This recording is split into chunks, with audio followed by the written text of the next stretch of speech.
煮蜆，即係我英文就會好啲 cram with olives 咁樣咯。橄欖西紅柿煮蜆。材料咧就係有咁最主要梗係蜆啦，咁有啲芫茜啊、番茄，有啲蒜，有啲欖油、白酒、水欖、牛油咁樣，鹽啊、黑椒。蒜我哋通常就會切片嘅，咁樣整出嚟一來你就有一睇下啲顏色啊，咁樣就唔會咁單調啦。有番茄啦，番茄我哋係番茄粒去囊。係咪番茄通常都會去囊嘅咧？就睇下你煮咩咯。如果你話煮汁咧，就唔會留翻啲囊，因為其實汁嗰度就會都幾豐富嘅，即係番茄嘅 flavour 嗰啲咁。所以咧，但係如果你話炒嘢，通常都係要攞個味啊成咧，咁我哋就會去囊，就咁切粒成咯。咁尤其煮呢啲西菜，可能未必煮熟個番茄嘅，會唔會？唔太熟咯，因為熟晒嘅話，番茄係爛，冇咗嗰個口感㗎啦嘛。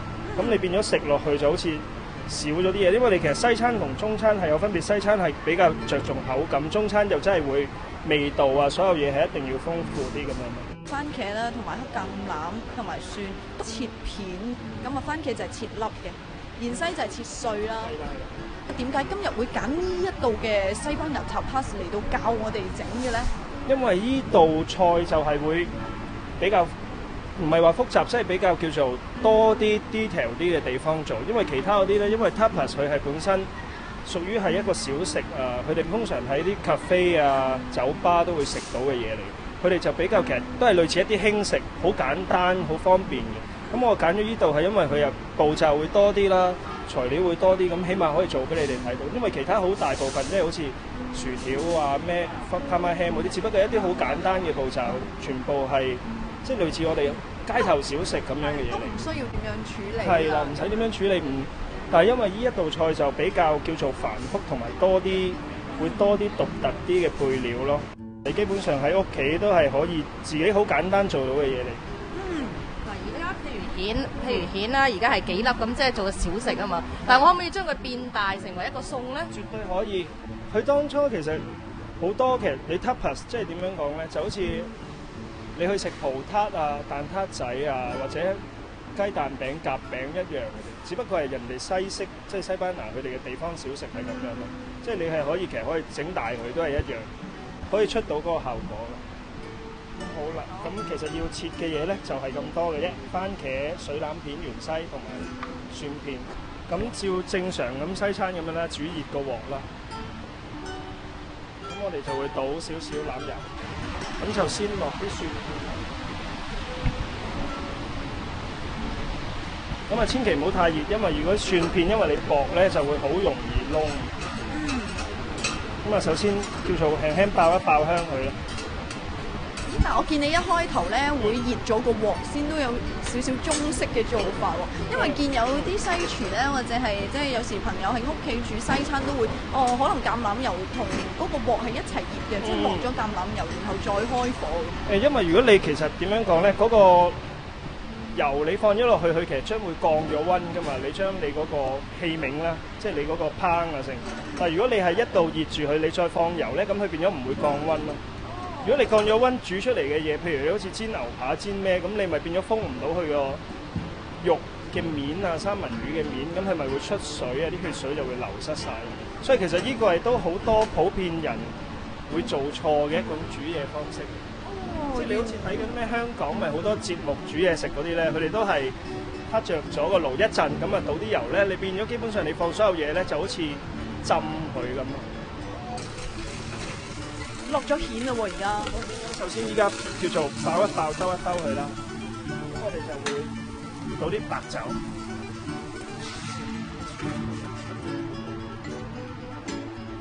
倒少少白酒就叫做煎一煎低，等佢濃縮翻啲味道啊會入去。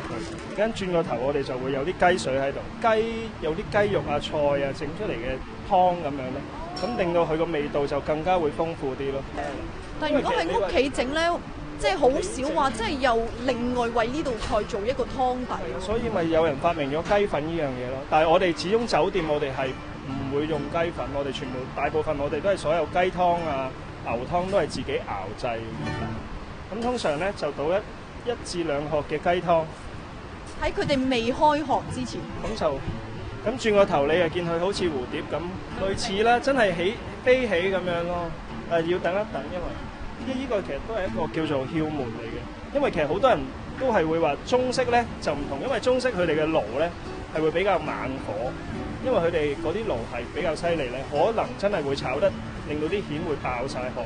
但係你話如果煮西式呢啲咧，咁我哋就一定係用呢個烹咁樣，等佢慢慢煮。依家佢都未開口嘅，要等佢一等。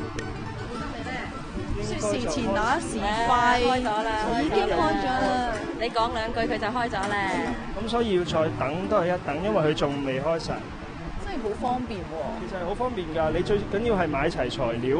其實你好多材料你可以自己配搭嘅，即係只不過呢個你係可以當係一個 base，你可以再用其他。咁基本上佢依家啲蜆咧就已經開齊晒。咁呢個時候咧，我哋就要落翻啲鹽落去。咁我哋酒店就會用海鹽啦，因為海鹽就會比較個味啊，所有嘢比普通嘅幼鹽，我哋屋企用嗰啲就會再豐富啲，就會落翻啲黑椒水。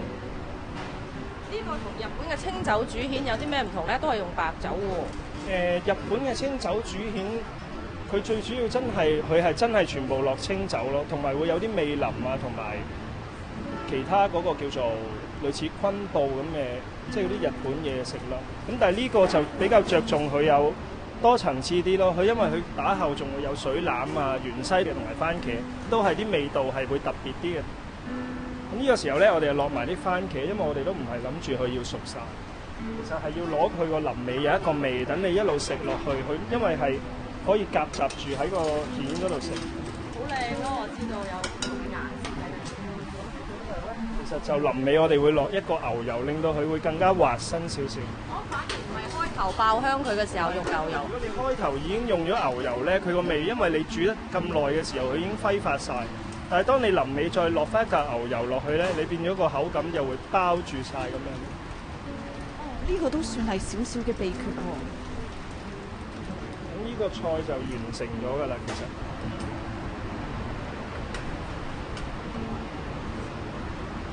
好靚啊！我覺得裝落呢一個器皿上面咧，成道菜咧又唔同咗一個感覺啦。出品個器皿嘅形狀咧就似一個點樣形容佢好咧？似一個煲仔啦，但係好迷你嘅一個煲仔，仲有手柄嘅。係咪應該趁熱食咧？佢係啊，你哋應該其實依家試下啦，唔好諗咁多啦。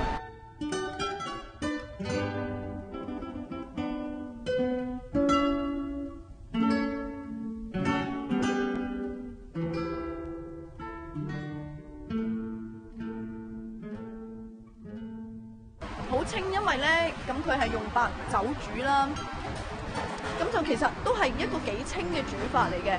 咁我就會食到蜆肉嘅味啦。而咧嗰個番茄咧，因為咧係臨尾先落去啊，咁佢又唔係好熟喎，但係熱熱地咧又有啲口感咁樣，亦都食到個番茄嘅味咁樣咯。但係咧，我又略嫌咧，好似酒味咧唔係好濃咯，會唔會係佢嘅特色咧？問下 Tommy 先。係。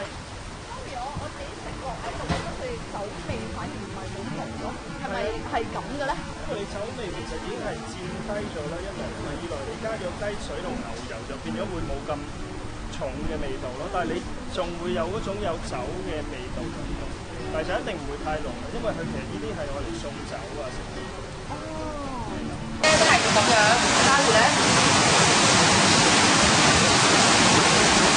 咁樣咁啊！哇，